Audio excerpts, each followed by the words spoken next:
Equity Gurukul के इस खास शो में आपका स्वागत है। खास मैं इसलिए कह रहा हूं कि यहाँ पर मेहमान आज जो मेरे साथ है वो बेहद खास है।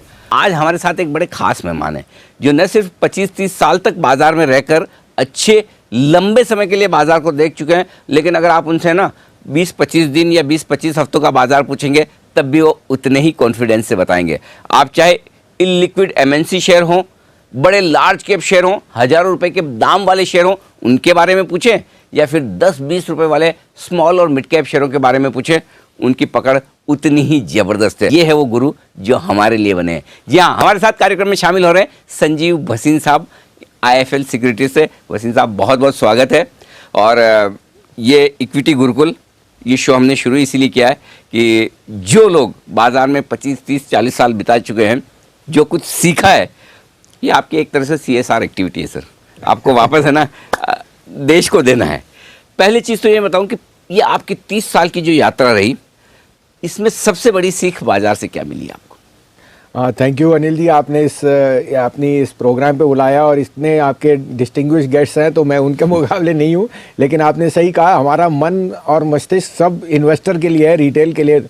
तो देखिए 32 साल हो गए मुझे शेयर बाजार में, और मैंने शुरुआत से ही शेयर बाजार करना था और कोई काम नहीं था। अच्छा, मैंने पहले ही सोच रखा था शेयर बाजार, और आज भी वही है। तो ये इंटरेस्ट कैसे आया आपको शेयर बाजार? So it came from a family background, और मेरे फादर ग्रैंडफादर सबका उसी तरफ रुझान था, and I always wanted to do. मैं एकेडमिकली बहुत अच्छा था और मुझे नंबर्स की अच्छी थी, और धीरे धीरे मैं इतने अच्छे इंस्टीट्यूशन से पढ़ के स्टॉक मार्केट में गया, जबकि वहाँ चिल्लाने का योग होता था, 12 से 2.5 ट्रेडिंग होती थी, और वहाँ की जो नुआंसेस हैं वो सब सीखी, और कई बारी अपने हाथ जलाए एज ए ट्रेडर या एज ए स्पेकुलेटर, जो आपको हर उम्र में आता है। तो नसीहत सबसे बड़ी ये है कि never mix your trading and investment pattern. अच्छा। और ट्रेडर को हमेशा अपने आप को हेज करके चलना चाहिए, जो मैं कई बारी कहता हूँ। हमने काफी बारी उसमें गलती खाई है, इसलिए बाल सफेद हैं। और लेकिन the moral of the story है, अगर आपको 30-35 साल की जर्नी करनी है तो you always have to be in the market. ऐसा कुछ नहीं है कि आप, और बनने रहने के लिए आपको ये चेष्टा करनी है कि कभी आपको लीवरेज और बाकी जो मार्केट में ल्योर करने वाली जो वो एक मॉडरेशन में हो। उस कारण से लॉन्गर टर्म वेल्थ जैसी कोई चीज नहीं है। अब ये प्लानिंग से नहीं होता अनिल जी, ये डिफॉल्ट से होता है। मैं उस पर आऊंगा, उससे पहले एक जो इंटरेस्टिंग चीज आपने कही, पहले अपने आप को पहचानिए। भसीन साहब कह रहे हैं आप इन्वेस्टर हैं या ट्रेडर। अगर आप ट्रेडर हैं तो ट्रेडिंग पोजीशन को इन्वेस्टमेंट में मत बदलिए, और अगर आप इन्वेस्टर हैं तो इन्वेस्टिंग पोजीशन में ट्रेड मत कीजिए। पहला गुरु मंत्र आपको ये मिला है। अब आप ये बोल रहे हैं कि जो दूसरी बात, डिफॉल्ट से पैसा बनता है, वो कैसे? डिफॉल्ट से इस कारण से कि अगर आप शेयर को लेके रखें और उसको रोज उस तरह से ट्रैक ना करें, अगर वो ब्लू चिप है और अपना मोमेंटम कर रहा है, आप में कन्विक्शन है, जैसे सबसे बड़े गुरु वॉरेन बफेट ने कहा, यू बाय द बिजनेस। और अगर आपको प्रोस्पेक्ट लगते हैं, मैं शेयरली मार्केट कैप ट्रैक करता हूं, और वो लगता है कि मार्केट कैप एक टाइम बहुत ग्रो करेगा, तो आप इंसेप्शन में कभी नहीं पकड़ सकेंगे।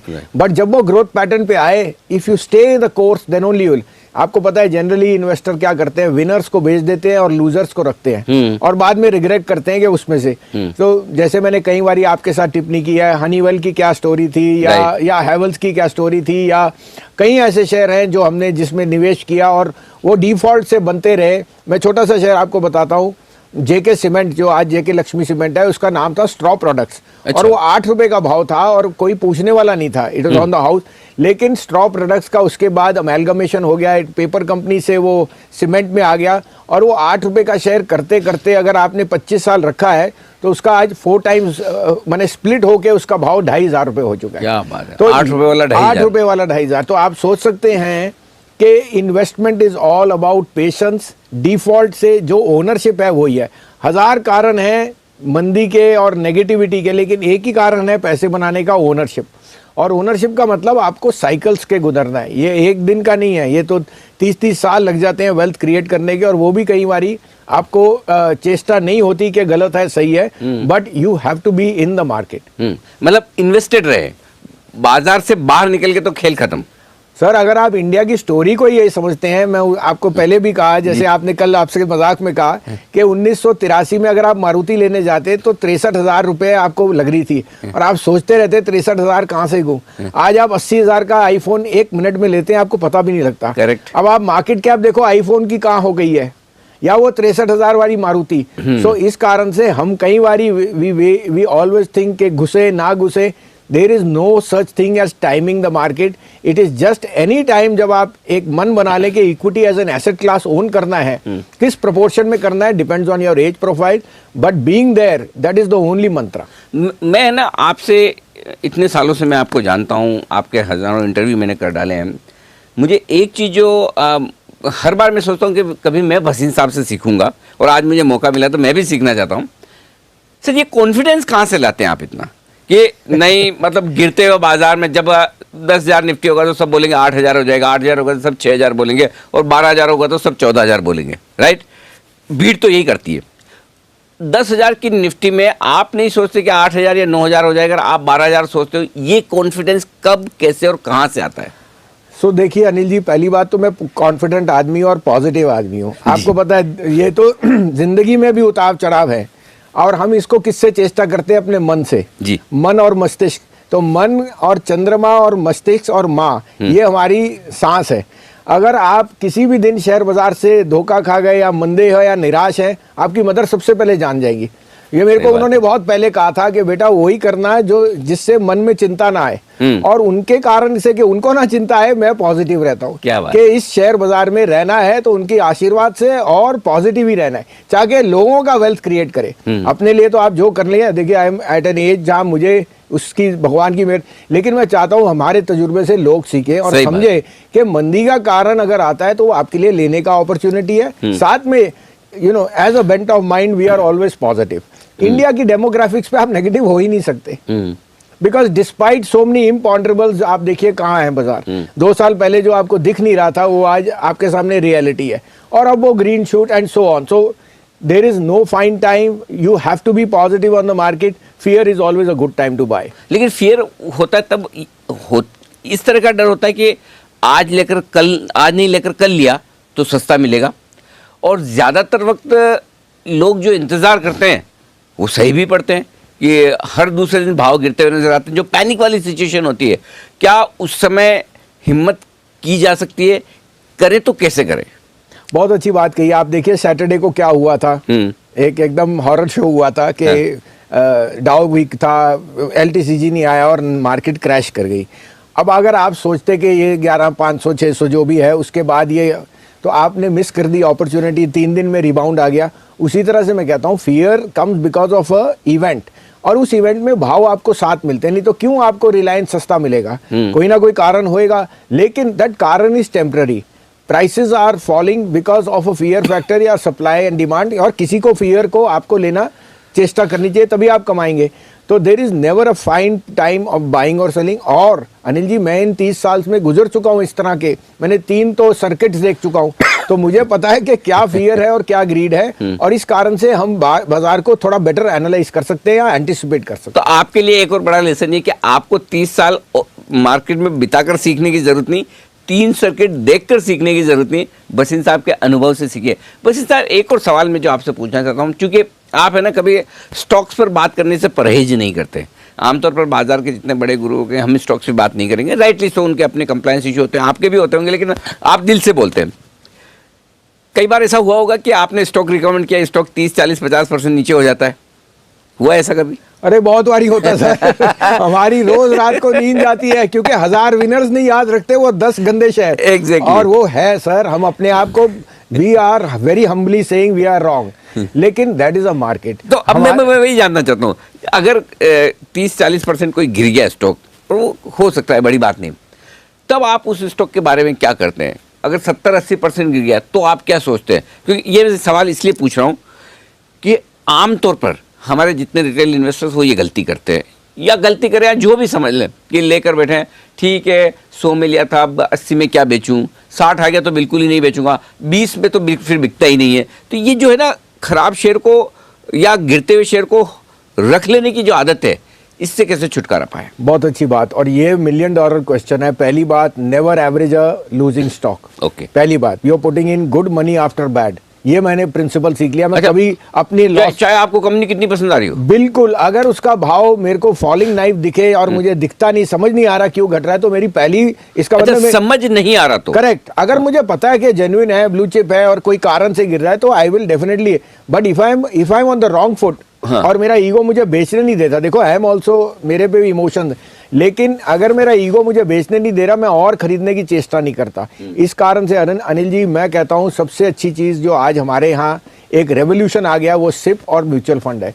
Mutual fund managers are unemotional because they are managing your money, और वो लॉस काटना जानते हैं। उनको इमोशन नहीं है क्योंकि उनको आपका परफॉर्मेंस देना है। वो चीज़ बेच सकते हैं, आप और मैं नहीं बेच सकते। इस कारण से द म्यूचुअल फंड रूट और the SIP route is the best long term investor for the passive investor. नहीं, लेकिन सर उसमें एक दिक्कत है, म्यूचुअल फंड में पैसा लगाएं, सिप में पैसा लगाएं, 5-15 साल के लिए भूल जाएं, पैसा तो बनता है।